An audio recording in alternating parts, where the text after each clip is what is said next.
E estamos de volta com o BBcast, seu podcast de automobilismo e outras nerds. No episódio de hoje vamos falar sobre o calendário da Fórmula 1 e as últimas notícias que movimentaram a categoria. E aqui comigo está a Débora Santos Almeida. Olá, amigos, sejam bem-vindos a mais este podcast. E bom, o Rubens estava errado e nós temos um calendário da Fórmula 1 e provavelmente ela vai acontecer. Exatamente, eu era uma das pessoas que mais apostava que não teríamos Fórmula 1 em 2020. Felizmente, graças ao Odin, estava errado, isso é bom. Às vezes. Então vamos ter aí, né, Débora? 8 provas, um calendário curto, mas que há muito que se discutir, porque tivemos mudança no teto orçamentário, tem a questão da Williams, que está em uma situação periclitante, e outras coisas que vamos abordar aqui no nosso podcast. Mas antes, vamos agradecer a nossos apoiadores, aqueles que auxiliam o Boletim do Paddock, através do financiamento coletivo e contínuo do Apoia-se. São eles: Ricardo Bannerman, Maia Barbosa, Eliezer Teixeira, Luiz Félix, Arthur Felipe, Rafael Celone, Will Mesquita, Antônio Santos, Rogério Froner, Helena Lisboa, Cássio Machado, Carlos Del Valle, Bruno Vale, Eric Nemes, Bruno Shinozaki, Alberto Xavier, Will Bueno, Ricardo Silva, Beto Corrêa, Fabrício Cavalcante, Arthur Apóstolo, Sérgio Milani, Melquiades Veloso, Micael Souza, Ezequiel Bale, Silney Messi, Rafael Arílio, Rafael Carvalho, Fábio Ramiro, Lauro Vizentim, Maria Ângela, Thaís Costa, Rafael Catelan e Giane Casalec. Fica aqui meu agradecimento a todos os nossos apoiadores. Vocês sabem que são extremamente importantes para a continuação desse programa e todo o desenvolvimento do Boletim do Paddock. E para vocês que estão escutando este programa ou pela primeira vez ou que já estão acompanhando o nosso trabalho, não deixem de nos apoiar, que assim vocês conseguem ajudar na melhora do site, do podcast e na manutenção dele. Exatamente.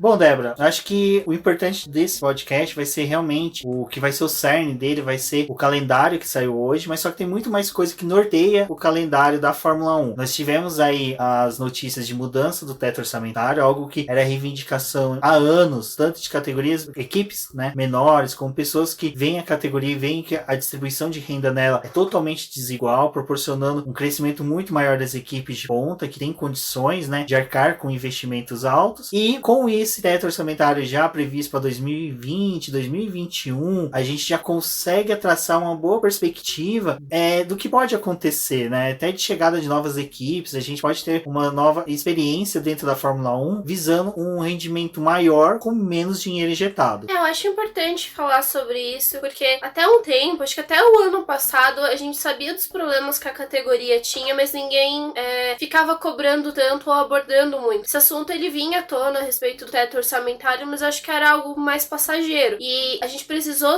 sofrer um baque, né, muito grande para poder perceber os defeitos realmente que a categoria tinha e os problemas que as equipes menores realmente têm. Porque quando você vê a corrida, às vezes você tem a falsa impressão de que quem tá ali no fim do grid, às vezes não tem tanto problema, ele só tá distante do pessoal que tá na ponta, mas ainda assim é algo que, se trabalhar o carro ou a forma como ele foi construído, seria possível chegar próximo das maiores. Mas a gente vê que o dinheiro realmente faz diferença e a utilização dos equipamentos também fazem muita diferença ao longo do campeonato. E aí, quando a gente pega essa situação que teve da pandemia e do coronavírus, a gente vê que fechar as portas das fábricas, das estruturas e mexer tanto no bolso deles, porque tiveram que continuar pagando salário e tomar medidas para poder preservar esses funcionários, a gente percebe o quanto que todo esse sistema era muito frágil. Isso é bem interessante, principalmente colocando desse ponto, porque para quem assistiu Drive to Survive no começo ali final de fevereiro, né, começo do que seria a temporada 2020, a gente viu que a Williams sofreu por entregar peças a tempo para a temporada 2019, e é algo que a Fórmula 1 sofre ainda por ter que desenvolver peças muito caras, complexas e que exigem muito, não só de material humano, mas material mesmo físico mesmo, fibra de carbono, aquelas pastas que eles modelam as peças, então isso tudo é muito caro. A gente pensa que a equipe que tá ali no final do grid, em questão de peça, ela demora mais tempo para poder desenvolver uma peça que uma grande consegue às vezes desenvolver em horas. A gente já viu casos deles precisarem realmente de uma peça e ser urgente, e as equipes grandes terem essa forma de produzir ela e entregar ela para poder ser utilizada naquela corrida mesmo, mas as pequenas não, elas levam um tempo maior para poder fazer as atualizações, tanto que a gente gente sabe aqueles pacotes de atualizações que eles vão distribuindo ao longo da temporada, mas isso não funciona pra todos, né? Eles programam atualizações, mas a gente sabe que as maiores, elas estão levando qualquer tipo de atualização a cada final de semana. E o teto orçamentário foi já regulado para 2021 no valor de 145 milhões de dólares. Vai ter uma redução gradual, né, Débora? 140 para 2020, 135 para 2023 e 2025. Isso considerando o calendário de 21 corridas, que é o que eles planejam com esse novo normal que vai vir após a pandemia. Eles já estavam debatendo a respeito disso. Teve principalmente pelo lado da Ferrari, dela não querer aceitar essa redução muito brusca. Mas aí chega no momento em que ou você aceita essa redução e continua com pessoas boas na sua equipe, continua desenvolvendo o carro, ou você realmente quebra. E foi uma das coisas que a gente já tratou nesse período, que a perda de você não ter equipe saindo, né, da Fórmula 1 é muito complicado. E era um valor muito grande, nada atrativo de gastos. Quando você começa a colocar esses tetos orçamentários, outras montadoras, outras pessoas que estejam interessadas na categoria podem ver uma possibilidade de trabalhar com aquela margem de dinheiro, né? Exatamente, principalmente agora que nós estamos nesse momento aí de redução de custos para tudo, né? A gente viu agora a Renault anunciando, a Renault montadora, não a parte de competições, o Renault Sports, redução de funcionários na França. McLaren também fez isso. McLaren foi 1.200 funcionários, né? Você vê uma equipe, não é da equipe da Fórmula 1, é da McLaren automotiva, né? De fabricação de carros de luxo, mas atinge de qualquer forma a equipe, porque até mesmo o Zac Brown vinha procurando apoio financeiro com bancos, instituições financeiras na Grã-Bretanha e não estava conseguindo êxito. Acho que sobre a redução do teto orçamentário, né? Esse valor que eles chegaram, é bom porque começa a nivelar um pouco o que as pequenas equipes podem alcançar, não que elas vão ter 145 milhões, ainda é uma cifra muito alta. A gente via principalmente Claire Williams, o pessoal da Haas falando sempre que eles estavam trabalhando com um orçamento de 120, 130 milhões. A Williams teve uma perda de patrimônio muito grande, né?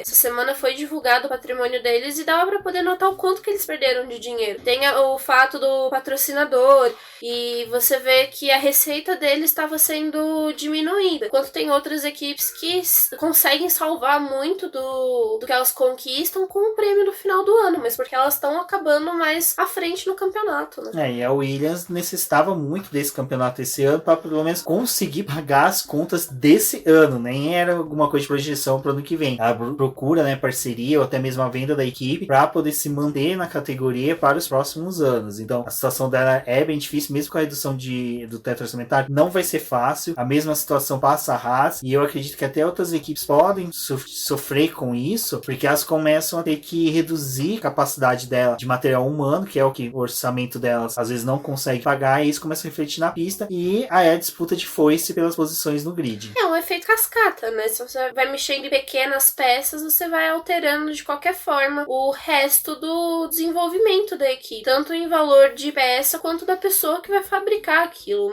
É difícil você mensurar, mas vai ser um baque muito grande dessas equipes. A Williams, nessa situação de possível venda que ela se encontra, não é só o fato de terminar essa temporada e conseguir alguma coisa, é pra poder realmente ver se vai se manter no grid. E aí você também tem que pensar naquela questão, a gente vai sair agora de uma pandemia que muita gente foi afetada, várias empresas foram afetadas, e se a Williams não receber proposta, pode ser menos uma equipe no grid, né? E o fato também da Williams, ela cancelou o contrato com o patrocinador, foi algo que partiu dela, mas tem todo o lado do processo da venda, né? Pra poder facilitar as escolhas do pessoal, do conselho da Williams com as decisões que eles vão tomar no futuro. Então, é ruim não ter um patrocinador, mas ainda assim, dependendo de como for andar o resto do ano e como vai ser a temporada pra eles, é algo válido. Além do teto orçamentário, outra forma que eles acharam de nivelar o campeonato foi a utilização do túnel de vento. Saiu uma regra nova para a utilização de túnel de vento, em que o túnel de vento, só para explicar para vocês, não é que ele tem um gasto alto, né, Débora, de valores no seu utilização, porque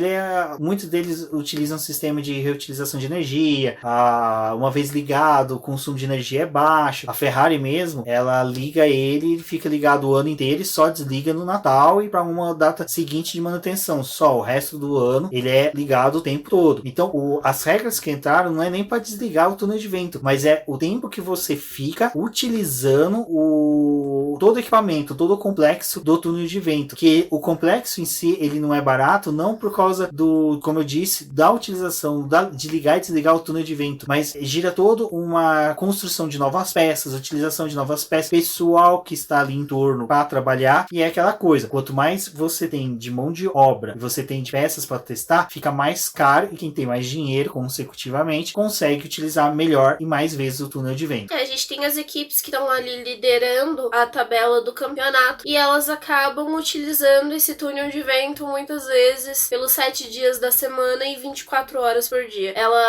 Qualquer mudança que elas fazem em uma peça, qualquer coisinha, detalhes, é levado para esse túnel para poder fazer os testes. E aí não tem só a fase de você ver o comportamento do ar, é muito mais complexo. Eles levantam vários dados e depois tem os analistas que precisam verificar se aquela peça realmente vai surtir efeito positivo no carro ou não. E as mudanças para essas equipes, que foi o que a gente já estava falando no começo do episódio, para quem tá ali no começo do grid, fazer essas alterações nas peças demanda tempo, mas ainda assim você vê o resultado mais rápido com essas mudanças. E o pessoal que tá ali mais abaixo do grid, que tem pouco dinheiro, não vai conseguir fazer tantos testes em peças, eles precisam ser mais efetivos nos seus testes. Então, tem essa disparidade e eles resolveram fazer essa mudança com relação à utilização do túnel de vento para poder modificar o tempo que essas equipes passam utilizando o túnel de vento. Nessa condição, eles acabam passando mais tempo realizando provas, né, dentro do túnel de vento do que nas próprias pistas. Então, eles praticamente competem mais do que 21 GPs ao longo do ano. E eles decidiram que, a partir de 2021, com relação à sua colocação no ano anterior na tabela, vai ser distribuído esse tempo para você utilizar. Então, a primeira equipe do grid vai ter 90% de horas para poder utilizar desse túnel de vento, e a 10ª, ou se tiver mais equipes daqui para frente, elas teriam a possibilidade de usar em torno de 112,5%, e esse número é alterado para 2022. Então, essa é uma forma deles tentarem auxiliar as equipes e aproximar elas ainda mais, porque tem o fato de que elas vão precisar ser mais assertivas, mas também aumenta um pouco dos erros das grandes, porque elas não vão conseguir ficar fazendo diversas alterações. Então, já que elas vão ter um número reduzido, elas precisam realmente pensar no que elas vão explorar e fazer essa modificação. E para as menores, é a chance de, às vezes, elaborar uma peça um pouco melhor, mas ainda assim ter a chance de testar ela por mais tempo até levar ela para a pista. E o regulamento lá para 2022, ele prevê a mudança para a utilização das peças ao longo do ano, onde você testaria num GP anterior, você testaria em um GP, mas você poderia utilizar ele no próximo. Então também vai fazer as equipes pensarem um pouco melhor na forma como elas vão decidir esses pacotes de atualização ao longo do ano. Além disso tudo, ainda temos, né, o congelamento do desenvolvimento aerodinâmico, que ficou aí para os anos de 2020 agora, e 2021, prorrogando aquelas mudanças para 2022. Exatamente, é uma forma para eles não deixarem as equipes gastarem tanto. Isso daí já é pensando mais na questão financeira delas, porque se você tem que abandonar várias peças ao longo do caminho, não ia ser uma alternativa muito barata. Então eles estão deixando coisas que são extremamente necessárias, como chassi, câmbio e componentes mecânicos de instrumentos de base. Exatamente, porque isso acaba favorecendo no desenvolvimento do carro e eles não gastam tanto nesse quesito e podem investir em outros. Bom, agora falado de toda essa parte financeira. Outra coisa que eles estão prevendo para esse campeonato e para o campeonato de 2021 são a utilização de token para poder barrar um pouco desse crescimento acelerado que as equipes poderiam ter. Eles não divulgaram o número, a quantidade de atualizações, mas isso vai servir para poder a equipe pensar também a respeito do que ela realmente quer desenvolver no carro e o que é necessário ela modificar. Então, conforme ela for fazendo essas modificações, ela vai perdendo esses números ao longo do ano.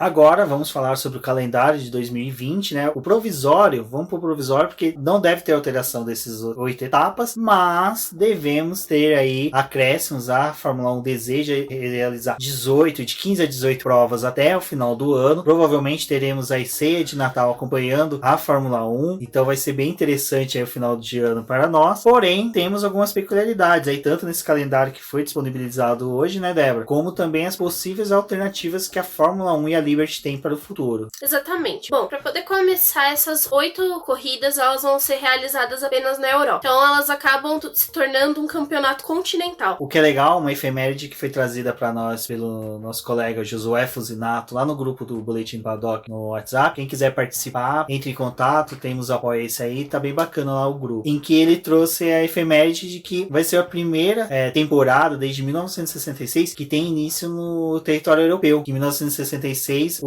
a temporada já começou também um pouco tarde, né? 22 de maio, foi um GP de Mônaco, vencido por Jack Stewart. Então é uma efeméride bacana aí para vocês que gostam de discutir nas mesas de boteco sobre a Fórmula 1. Exatamente. Bom, essa é uma das curiosidades, vocês só vão conseguir esse tipo de coisa lá no grupo do Boletim Paddock, então venham participar. Mas voltando à questão do calendário, eles estão utilizando dessas 8 provas com rodada dupla em abertura para a Áustria e depois da Hungria vão ser mais 2 provas realizadas na Inglaterra, e essa é uma forma que eles encontraram porque a Europa tá voltando a abrir os lugares, já tá começando a receber as pessoas, então foi negociado com os governos desses países para poder realizar essas provas. Mas tem um detalhe, porque apesar da gente ter 8 provas realizadas, o que daria já o caráter de campeonato para Fórmula 1, porque não precisa ter um número muito grande de provas ao longo da temporada para ela poder ser considerada um campeonato, bastaria essas 8 provas. Mas tem o problema que ela não é mundial. Para ela poder ser mundial, ela precisa passar por 3 continentes diferentes. Então, esse também é um quesito da Liberty tá insistindo muito em realizar provas depois da Europa, principalmente a parte da América, porque ela quer muito vir pra cá pra poder realizar essas corridas e também pra poder dar o caráter de mundial. O que a Liberty tinha que fazer era estudar a história, ver que desde Colombo, quando alguém decidiu vir pras Américas, só deu merda. Eu, se fosse ela, ia pra Ásia. Assim, sinceramente, eu acho que hoje uma prova até na China vai ser muito mais segura do que vir pras Américas. Desde Estados Unidos até Brasil. México a gente não tem tanta informação em decorrência das opções da nossa mídia que gosta só de noticiar mesmo o que tá acontecendo mais nos Estados Unidos, mas eu acho que seria no máximo México, e no Brasil temos as nossas restrições ainda, né, porque toda a pandemia, principalmente a gente que mora em São Paulo, a gente tá vendo que a realidade não tá refletindo muito bem o que tá se passando nas notícias, é muito pior o que tá acontecendo na cidade, a gente vive praticamente aquela realidade do caixa de pássaros, em que não dá pra sair de casa em hipótese alguma, mas ela ir no máximo pros Estados Unidos, se for querer fazer América, Circuito das Américas, no Texas. É a única alternativa que ela tem, porque qualquer parte do norte vai estar sobre neve. Pro final do ano, né? Final do ano ali, Canadá, Estados Unidos, qualquer outro estado pra cima ali vai estar frio. Próprio Texas. Essas provas teriam que ser realizadas também no período da temporada, o que eles consideram a temporada para poder valer como mundial. Qualquer prova que for realizada em 2021 que não faça parte desse calendário de 2020 aí que eles estão estipulando, já também não daria mais valendo o mundial. Uma prova que deve entrar e inserir o asiático, né, porque é considerado asiático, é a prova do Bahrein, então ela já conseguiria isso, mas só que eu acho que daria para negociar ali algumas alternativas. A América vai ser a única. Oceania, dificilmente, porque até mesmo A Austrália já desistiu, né? Não é que só que a Austrália desistiu. A Austrália mesmo, a gente tem a nossa colega a Bia que mora lá, ela conta pra gente que a realidade lá da Austrália tá muito difícil, tá totalmente diferente dos lugares que a gente tá vendo que tá tendo abertura. Eles ainda estão em restrição total, não teve flexibilização, continuam tendo uma lockdown um pouco mais fechado, mas ainda é tão rígido quanto era em março, quando teve cancelamento da etapa. É aquilo que a gente falou em um episódio passado. Pra vocês terem uma ideia, a estrutura lá em Melbourne não foi totalmente desmanchada, só os boxes e o paddock que foi desmanchado para virar hospital de campanha para pandemia. O resto, a arquibancada, tudo ainda continua por lá. A galera que teve lá mostrou que realmente ainda tá toda a estrutura montada. É difícil, eles têm essa perspectiva e eles acreditam que realmente o mundo vai estar diferente já pro final do ano, quando eles poderiam fazer a utilização de outras pistas fora da Europa para poder realizar esse calendário. Mas a gente sabe que não é a realidade de vários países, e tem esse fato deles, o pessoal, né, queria muito que provas que não estão mais no calendário atendessem, mas muitos desses circuitos também estão localizados na Europa, né, então não entraria para essa questão de mundial, vai dificultando. Eles estão querendo realmente realizar essas 8 etapas, mas eles sabem que se tiver algum problema no meio do caminho, vão voltar a barrar as etapas e vão voltar a dar essa temporada como paralisada novamente. A gente torce para que pelo menos essas 8 provas sejam realizadas, até porque elas já estão bem próximas do calendário, elas vão acontecer bem em sequência, então é para poder realmente otimizar esse tempo quando der partir para outro lugar. E mesmo com a realização das 8 etapas, nós temos as restrições, temos as regrinhas que a Fórmula 1 impôs para ela, mas é uma coisa que eu falei até lá na Super Live, que nós realizamos junto com o pessoal do Café com Velocidade, Auto Radio Podcast F1 Brasil, Dupla Aerodinâmica, todos esses podcasts avechados, enfim, todo mundaréu de podcast que vocês devem ter nos seus feeds aí. Nós realizamos uma live e nessa live eu falei que um dos maiores empecilhos que nós tínhamos à época para a realização da Fórmula 1 era que a Fórmula 1, por mais que ela é forte, rígida, ela não poderia suprimir a soberania dos países, porque isso nem a ONU mesmo consegue suprimir a soberania de um país.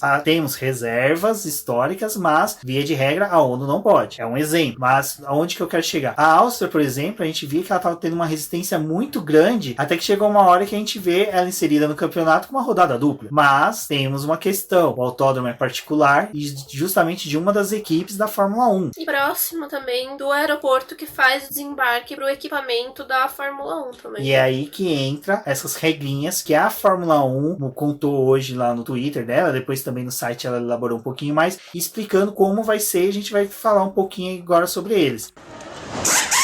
Que é, por exemplo, a exigência de que todos os envolvidos tenham teste do Covid-19 negativo. Eles têm que ser negativo, não pode ser tipo suspeita ou falso positivo no sentido de que eles vão fazer o teste várias vezes. Então, provavelmente, desde quando começou as negociações, as equipes estão notificando esses órgãos de saúde dos países, informando, olha, esses são os funcionários que nós vamos deslocar, porque daqui a pouco a gente vai também comentar a quantidade de funcionários, e eles estão todos com situações negativas. E provavelmente, se fosse um ministro da saúde, provavelmente ainda estaria temendo pelo meu emprego aqui no Brasil, mas eu exigiria não só da pessoa ali, do funcionário que vai, exigiria de todos que residem com ele, né, para poder garantir que não haverá a transmissão em meu país dessa doença. Então, uma dessas exigências é exatamente o exame negativo da doença. Eles também estão prevendo de fazer testes a cada 2 dias para justamente pegar alguém que, por acaso, esteja contaminado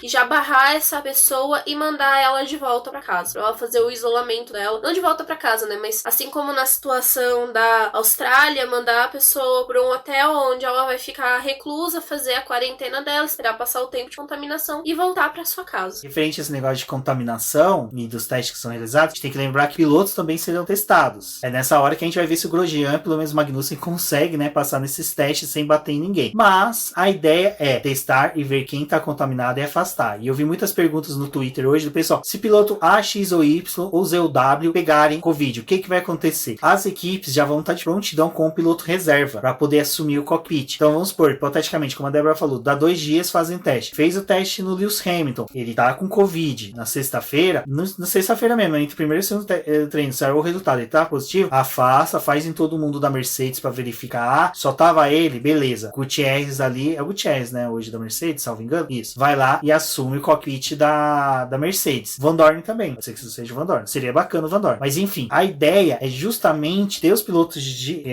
teste já de prontidão para assumir caso um piloto venha ter Covid. O mesmo vale para a equipe se preparar com os funcionários dela que podem substituir outros funcionários. Ou seja, se tiver alguém que acabe contraindo a doença nesse meio tempo, se eles precisarem substituir aquele mecânico, também vai poder fazer essa substituição. Mas essa pessoa que vai entrar no lugar da que estaria contaminada também já precisa estar seguindo essas regras de não ter o resultado positivo, já tá se garantindo fazendo a sua quarentena para poder assumir esse posto. Então, ou seja, se Grosjean, Magnussen pegar, é bem capaz da gente ver aí piloto brasileiro na pista. Torcemos para que não, porque nós tivemos aí nosso colega Will Mesquita que pegou o Covid-19, por sorte pelos médicos que atuaram muito bem lá no Maranhão e os enfermeiros que cuidaram dele, seremos eternamente gratos a vocês. Ele sarou, mas ele relatou toda a dificuldade que é, então a gente não quer realmente que, brincadeiras à parte, que ninguém pegue. Queremos que seja um campeonato tranquilo quanto a esse ponto. Ter a capacidade física, principalmente para um piloto, e ela ser reduzida, é muito complicado para você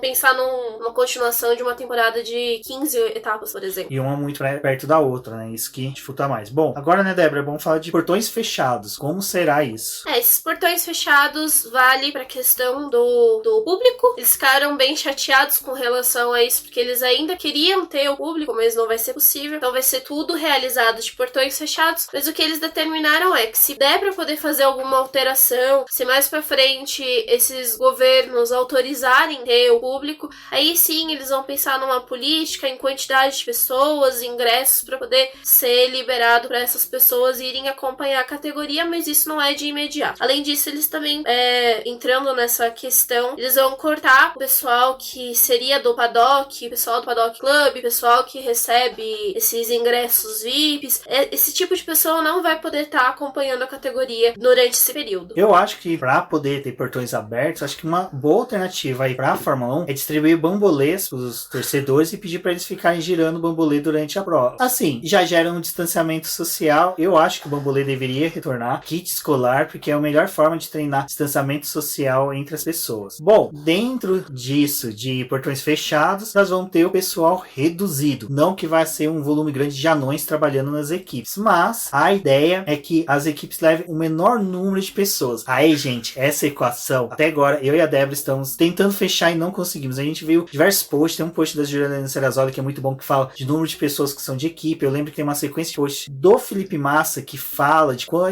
quem são ali no pit stop. Então, pelos nossos cálculos, tirando o cara que faz a manutenção da mesa do Toto Wolff, que ele soca a cada GP, quase ninguém é dispensável. Tipo, não tem como dispensar o pessoal. É lógico, tô exagerando, mas é difícil você pensar que uma equipe tem que levar somente 80 pessoas. E ainda assim, só dando um parênteses, porque os campeonatos do Brasil também estão tentando retornar. E a lista deles de requisitos e não sei o que é bem ampla. E é muito doido você comparar, tipo, assim, 80 pessoas vão pra corrida e, sei lá, no campeonato regional, nacional, é um número bem menor. E essas 80 pessoas ainda me parece muito, porque não é 80 pessoas para todas as equipes, é 80 para cada uma das equipes. Exato, então mesmo assim, mesmo a gente pensando em 80 pessoas, o número não batia, porque a gente começa a pensar em todo o volume de pessoas que as equipes levam. Tem equipe que chega a levar 200 a 300 pessoas. Eles colocam em média 130 por equipe, mas a gente sabe que esse número é muito maior. Ah, sim, tem funcionário da Mercedes que entra com a camisa da Ferrari, chega lá dentro e tira. Isso é loucura, tipo, não falar que a Fórmula 1, uma equipe leva menos de 300 funcionários, é besteira, porque a gente pensa somente no mecânico, no engenheiro, mas só que a gente tem que lembrar que eles têm que comer, eles têm que dormir, eles têm que ter um motorista que faz o translado do hotel, são várias pessoas que são envolvidas. A gente pode pôr como os terceirizados da Fórmula 1. O pessoal que leva o equipamento pra dentro do autódromo, eles deslocam pessoas que vão pegar o equipamento do aeroporto e levar pro autódromo. Tipo, isso você já tá mexendo com pessoas de outros setores pra dentro da categoria. E tudo bem, eles estão pedindo também, vão fazer esse pedido pra essas pessoas que vão fazer essa manutenção também terem cuidado, mas como você garante que não vai vir uma pessoa contaminada e vai andar ali, deixar as coisas e não vai gerar coisas piores? Eles estão trabalhando com uma margem de 2.000 funcionários por GP. E aí foi um dos questionamentos de mas nós temos outras competições que mexem com menos pessoas para poder realizar e não vai ser possível esses campeonatos voltarem. E como é que eles autorizam uma Fórmula 1 com 2.000 pessoas para poder fazer um final de semana? E aí tem a jogada de número, né? Porque a Fórmula 1 conta com os espectadores, principalmente, que já seria um número muito alto dentro do autódromo, que é uma coisa que eles já conseguiram minar. E aí eles vão cortando o pessoal de transmissão, jornalistas e várias outras coisas, aí eles chegaram nesse número. Provavelmente as fotos geradas, muitas imagens vão ser drones. Isso com certeza vai ter esse tipo de equipamento utilizado. E uma coisa que agora me veio na cabeça, porque eles passaram esse número da Fórmula 1, como que vai funcionar pra Fórmula 2 e Fórmula 3? Eu não sei se eles chegaram a divulgar um número, se essas categorias vão ter números à parte. A gente esqueceu de falar na hora do calendário que a Fórmula 2 e a Fórmula 3 estão inseridas também. Aqui fica a minha crítica. Cadê a W Series? Pelo amor de Deus. Tipo, essa era a hora de fazer um calendário ali com 8 corridas. perfeitinho acompanhando a Fórmula 1. Pessoal, agiliza, velho, porque fica chato isso daí. Vocês já fizeram um campeonato online que não começou, você já tem meninas competindo na Alemãs virtual, mas não tem a W Series virtual. Desculpa pelo parênteses, gente, mas não, e eles teriam também esse ano 2 provas, né, que seria Estados Unidos e México, com a Fórmula 1. Exato, então custa, né, gente? Esforcinho aí, né? Mas enfim, vamos voltar aqui. Pessoal, reduzido é isso, gente. 2.000 pessoas, a gente fazer um cálculo de 80 pessoas. Pero no mucho. Não, pegar 80 pessoas por equipe, são 800 pessoas mecânicos, funcionários. Aí você tira uma pista que tenha 20 curvas, você coloca 5 fiscais por curva, você já tem em torno de... Cara, o helicóptero que tem que tá voando, a equipe médica, que não é uma equipe pequena, a gente tem do GP do Brasil, é uma equipe médica muito complexa. Nossa, gigante. A gente que vai naquela... A gente que vai ficar bonito. Nós que vamos naquela verificação técnica da Fórmula 1, sempre acontece ali no finalzinho de outubro. Olha, eu calculo umas 120 pessoas envolvidas do corpo médico, mais ou menos. Pessoal de extração, pessoal de remoção, ambulâncias. Cara, os hospitais da redondeza que também precisam estar alerta, porque enquanto está acontecendo a corrida no autódromo, eles estão preparados para, se tiver qualquer acidente lá na pista, eles receberem o piloto. Pode não ser um acidente grave, mas qualquer acidente que cause uma certa dúvida a respeito das condições físicas do piloto, ele precisa passar por uma bateria de exames. Então a gente sabe que esse número de 2.000 aí é um pouco maior. É, um pouco mais.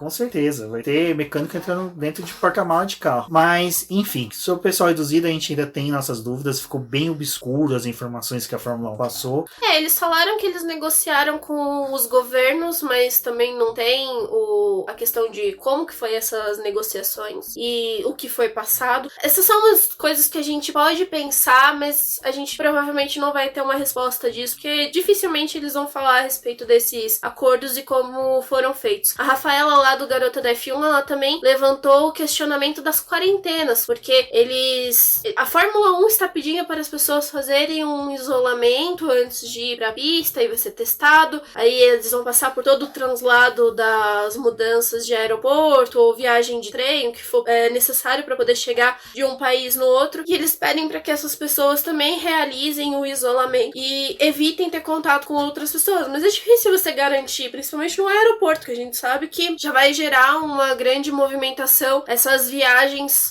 sendo permitidas também geram pessoas se deslocando de uma cidade para outra, então eles não estão completamente longe do vírus. E mais uma coisa que eles foram questionados também mas se aparecer um piloto ou aparecer um mecânico, alguém que estiver doente, eles falaram que isso não vai ser motivo para eles cancelarem a temporada ou cancelarem aquele evento. Vai ser simplesmente esse fato de trocar a pessoa, tirar ela do jogo e ir acompanhando as outras. A gente não sabe o efeito cascata que isso pode ter, né? E aí fica a nossa torcida para que realmente não ocorra nada, porque a gente pode ver que realmente é uma situação muito delicada, complexa e delicada, porque a gente não sabe como a Fórmula 1 tecnicamente vai tatear o cenário para poder entender como ela vai prosseguir. Eu acho que é por isso que ela também inseriu 2 etapas na alça, porque ela já fica restrita num local só. Se der merda, já tá ali. Exatamente, tem isso. É que aquela coisa, a gente levanta esses questionamentos e aí parece que vocês não querem que tenha corrida. Poxa, eu quero muito que tenha, mas eu não quero que ninguém saia prejudicado dessa situação. E aí não é só o pessoal que tá envolvido com a categoria, mas também é o pessoal de fora que tá utilizando o hospital, os médicos, as pessoas, elas também, a gente precisa pensar nelas. E agora, nesse efeito da Fórmula 1 tá voltando, a gente sabe que projetos de auxílio para pessoas que estão doentes ainda, as coisas vão acabar reduzindo, porque eles vão voltar a produção deles, que muitos destinaram para poder fazer aparelhos e fazer equipamentos médicos, vai voltar tudo para ficar focado no carro. Bom, saindo de redução de pessoal, o quarto item que foi apresentado pela Fórmula 1 foi isolamento durante as viagens. E aí que começa, como diríamos meus avós no interior, que a porca torce o rabo. Por quê? Começa a ter um pouco maior de gastos as equipes. Tudo bem que a gente já sabe que grandes equipes já fretam aviões para poder viajar juntas, mas equipes pequenas não fazem voos assim. A gente pode, retomando no Drive to Survive, que é muito importante você assistir, que você vê tudo por fora, você vê que a Claire Williams, e o pessoal pegou voo comercial para poder ir para Barcelona. Então, qual que é uma das exigências da Fórmula 1 também? Voos fretados ou voos em que possa ser exigido distanciamento social entre os passageiros. Então, ou seja, muitas equipes vão ter que comprar 2, 3 assentos para um mesmo mecânico, um mesmo engenheiro. Então começa a gerar um gastinho. Ou comprar uma classe executiva, né? Que você teria uma quantidade de pessoas mais reduzido ali, né? Você poderia talvez até limitar para a equipe. Mas ainda assim, está expondo essas pessoas a uma questão de estar em aeroporto pegando voo comercial. Exato. E então, provavelmente, aí teremos isso. E o que acontece também vai ser o translado. Aeroporto, hotel, circuito, circuito, hotel e no final aeroporto. As equipes e pilotos só poderão fazer esse trajeto. Então, se você é parente de engenheiro, não adianta pedir o iPod rosa que ele não vai poder comprar para você, porque não vai poder sair. Eles vão ser exigidos que eles façam somente esse caminho. Praticamente eles vão sofrer na Europa, porque eles já sofrem no Brasil. Então, é uma situação difícil. Você começa a colocar uma pressão psicológica muito forte sobre os mecânicos, porque eles vão ter que chegar no hotel, não pode interagir com o pessoal de hotel. Questão de alimentação.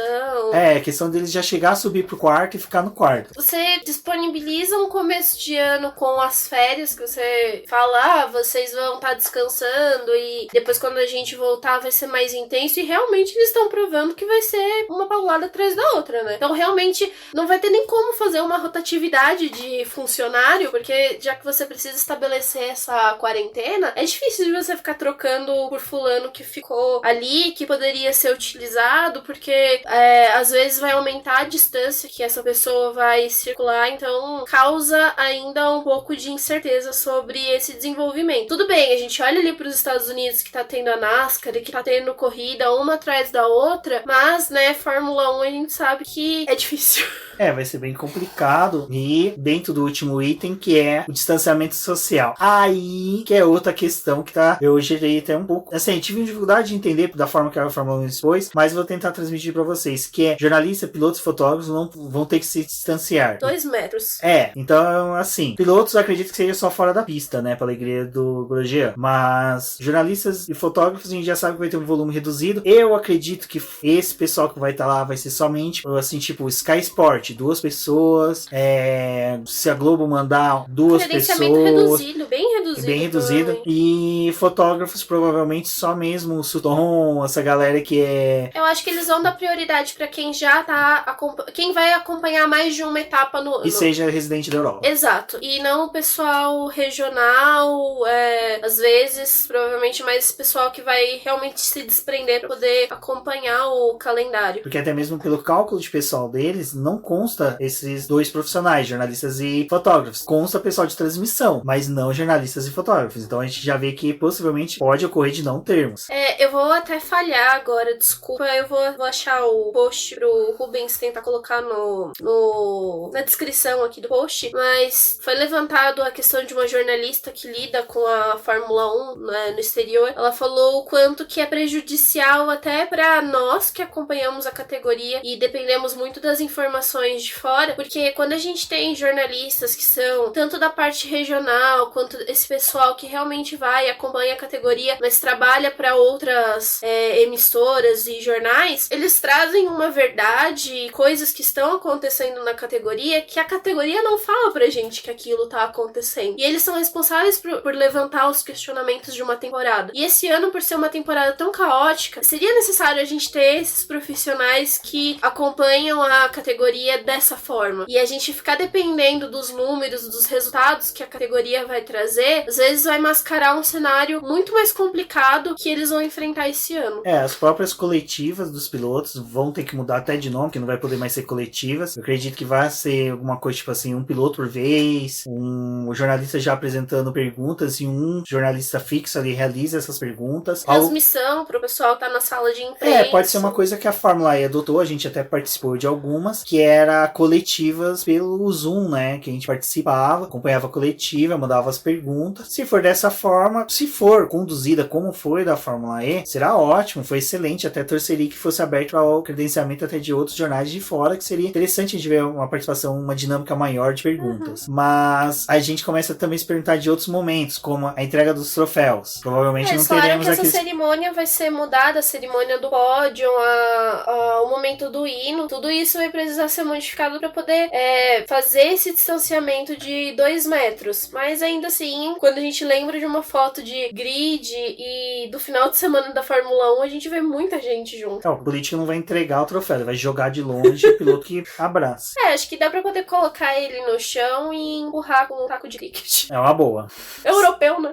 Ingleses, né? Já pega ali a cultura mesmo dele. Bom, acho que sobre o retorno do calendário, a gente pode falar até das provas que foram inseridas no calendário. A gente tem aí 2 provas na Áustria, que serão no dia abertura. No dia 3 de julho começa com os treinos livres. Sensacional, acho que é uma coisa que eu já vou poder falar agora. Fiquei muito feliz quando saiu o calendário e não saiu os absurdos que o pessoal tava querendo, que eram umas coisas assim, tipo grid invertido. Corte da sexta-feira. Corte da sexta-feira, foi mantido. E até com essas novas teto orçamentárias, tudo isso. Bom, vamos falar o calendário, depois eu volto pra esse tempo. São 2 provas na Áustria. O calendário em si, gente, tem no post. A gente disseminou em todas as redes sociais. Não vou ficar falando as datas, eu vou comentar só os países, que é interessante a gente falar aqui o que a gente achou das escolhas. Não que fosse possível escolher muito mais do que isso. Bom, 2 na Áustria, 1 na Hungria. Aí que tá, né? Hungria, aquele cartódromo gigante. Vamos ver se rende alguma corrida boa, porque pensando bem, vai ser um pega pra capar, porque... E resolveram não arriscar, né? Uma corrida só. Uma corrida só. GP da Inglaterra em Silverstone serão 2, sendo 1 em comemoração aos 70 anos da categoria. Achei legal, achei nobre comemorarem lá. Melhor do que o milionésimo GP ter sido na China, né?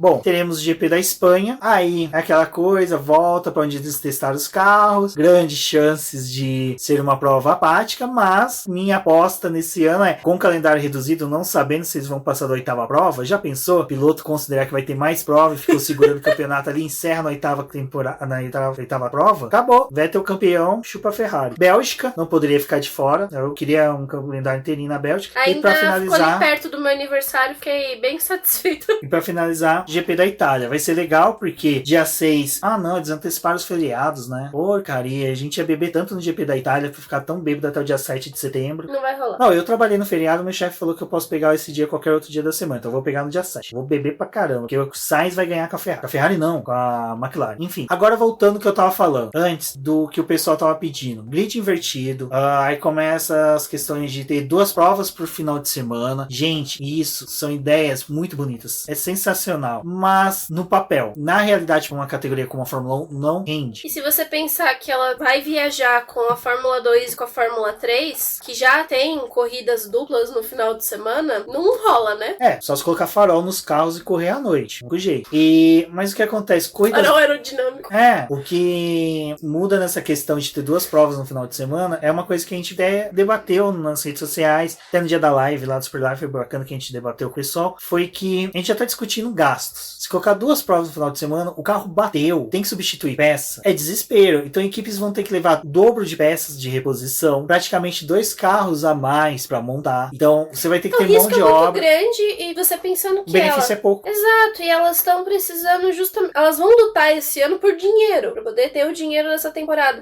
Não é viável você ficar sem participar de uma corrida e perder ponto, que esse ano é crucial que você pontue e vá bem nas provas, para você conseguir esse resultado no final do ano. Então qualquer coisa que acontecesse que interferisse no final de semana inteiro não ia dar certo. Não, e o pessoal fala, grid invertido. Cara, grid invertido seria divertidíssimo. Nossa, sensacional ver 2 Mercedes, 2 Ferraris, 2 Red Bulls saindo lá de trás, fatiando o grid e tendo tido uma McLaren na pole. Vamos por essa forma. Mas é algo que eu acho que não renderia. Por quê? Fórmula 1, a gente sabe que o pessoal já é gado malhado. Eles vão saber converter isso para benefício. Por quê? Uma coisa que a gente já vê na Stock. A Stock tem o grid invertido, mas a prova é no mesmo dia, o formato é diferente, o campeonato proporciona. Eu, por exemplo, não sou tão fã, mas tá ali, vou apreciar. Onde que eu quero chegar? A gente vê muitos pilotos que estão na 7ª colocação, eles começam até a reduzir a velocidade para terminar em 10º, para quando inverter o grid, pegar a pole na prova seguinte. Então, eu não duvidaria se um piloto que tá ali na 8ª, na 9ª posição, começasse a reduzir a velocidade, deixasse o 10º passar, ele perdeu um ponto só, mas na prova seguinte ele teria a pole position. Então, é muito ruim grid invertido por causa disso. E a perspectiva de uma equipe de meio de pelotão provavelmente não vai chegar na primeira posição, mesmo largando da pole, ainda assim ela ficaria ali naquele meio de grid, mas o risco de acidente, de quebra e de danificar carro é muito complicado. Numa Fórmula 2, numa Fórmula 3, eu acho legal? Acho. Mas ali, como eu vejo que é uma categoria de aprendizado, é uma categoria em que os guris realmente têm que lutar, têm que bater, têm que sofrer, têm que suar, vale a pena. pena. Vale muito a pena. É um Principalmente desafio a mais, não, e acabou a corrida, já inverte o grid e é outra corrida. Pronto, acabou. Acho isso muito legal. E mesmo que a corrida seja um dia e depois, na Fórmula E funciona. Na Fórmula E não, desculpa, na Fórmula 2 funciona e é muito bom. É excelente. Mas Fórmula 1, o cenário é outro, o formato é outro. Não condiz com a proposta da categoria. É você querer levar a categoria, desculpa o termo que eu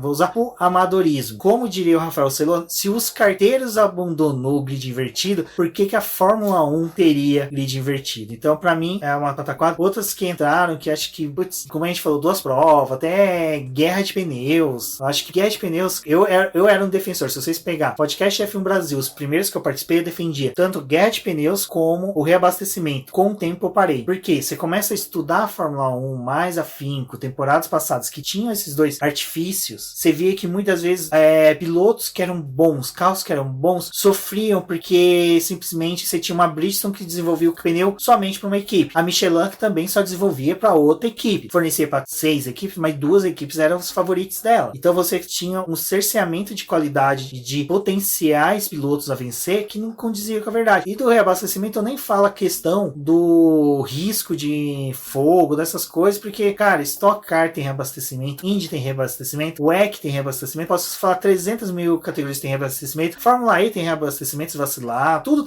tem reabastecimento, não pega fogo, mas a Fórmula 1 eu acho muito mais legal essa dinâmica do piloto ter que controlar o gasto do combustível, chegar no final da corrida com um carro mais leve, soube administrar pneu, consegue ter uma vantagem superior aos demais. Exemplo de um cara que fez isso muito bem, Carlos Sainz, GP do Brasil, conseguiu um contrato com a Ferrari. Olha que bacana. Então eu acho que essas pautas deveriam ser limadas dos debates, porque só retornariam se realmente a FIA e a Liberty falaram, vai ter, aí sim. Não, e outra coisa, a gente tá olhando esse cenário de redução de pessoas pra poder trabalhar na temporada. Aí você fala, não, vamos fazer aqui uma guerra de pneus, que a gente vai precisar de mais gente... Mais uma montadora de pneus lá, fabricantes, né? Exato. Não tem como fabricar pneu assim do dia pra noite, até porque a Pirelli faz inúmeros testes ao longo do ano pra poder atender as mudanças dos pneus e atender a mudança dos carros, porque não basta fazer um pneu, você tem que entender o que as equipes estão fazendo de atualização nos seus carros e o que elas precisam nesses pneus para eles serem efetivos na pista. Então tem essa questão dos testes, que não dá pra você jogar e falar, vem aqui e fornece pneu. E o fato do reabastecimento voltar assim de uma hora pra outra, numa temporada que ainda vai começar, você tá falando que você vai ter que colocar gente ali também pra poder fazer isso. É mão de obra. Não faz sentido, no meio do furdunço que a gente tá vivendo agora, promover mudanças tão radicais. Exato. Então, esse foi mais uma questão mesmo que a gente quis trazer esse debate rapidinho, mais pra poder mostrar pra vocês que é uma coisa que eu acho que foi a Juliana Serrazoli, né, Débora, que falou esses dias. Você que me passou isso e algo que eu achei interessante, que as pessoas simplesmente pegam, às vezes, algo que um site noticiou na Europa, toma como verdade e repercute no Brasil como, olha, tal site falou isso, é verdade. Que, tipo, tudo bem, às vezes o site tem uma boa fonte, tem um acesso mais rápido a informações, mas se vocês que acompanham o Boletim do Paddock, pode ver que a gente sempre opta pelo oficial. Saiu na Fórmula 1, a gente foi falar de calendário, a gente não falou de calendário até a Fórmula 1 falar. Teto orçamentário, até a Fórmula 1 falar, a gente não falou. Porque segue oficial, compensa mais você ser íntegro nessa questão de notícia do que você ficar palpitando sobre coisas que não são verídicas. Uma dessas foi de que tal pessoa falou que queria um reabastecimento e de repente você vai procurar, você perde uma tarde inteira na internet tentando achar informação oficial e não acha. Então é muita cautela ao absorver essas notícias, porque eu acho interessante risco. Discutir a respeito dessas questões, mas não tomar como verdade e apostar que isso vai realmente acontecer, porque muda toda uma estrutura de... A Fórmula 1, ela foi muito certeira na questão do calendário. Olha, o calendário vai ser isso, isso e isso, a gente fez isso de alteração e é isso. E o pessoal tava inventando tanta coisa, colocando tanta coisa, que parecia que a Fórmula 1 ia fazer uma carta gigantesca pra poder falar de todas as alterações, como ia funcionar a questão de pontuação. Ela não fez alteração nem na Fórmula 2, nem na Fórmula 3. Ela vai manter os campeonatos da mesma forma, a mesma estrutura de final de semana. Então, prezando pelo que eles já conhecem e que eles já sabem que tá dando certo, não tem porquê no meio desse problema todo que a gente tá vivendo, fazer essa mudança. Bom, pessoal, agradeço a todos que chegaram até aqui, espero que tenham gostado. Boas notícias, vamos retomar, teremos aí agora os reviews das provas, vai ser bem interessante. Se tudo der certo, vamos fazer outras coisas também. Agradeço a todos que estiveram com a gente aí durante essa quarentena da Fórmula 1, esse período aí obscuro. Estamos aguardando ano, para quem estiver se perguntando das categorias nacionais, é como a Débora disse, as categorias estão fazendo ensaios para retomar, mas principalmente como 90% das principais dependem de Interlagos e a situação de São Paulo ainda é difícil, é uma situação complicada para retomar qualquer tipo de atividade esportiva. E não é uma etapa que é descartada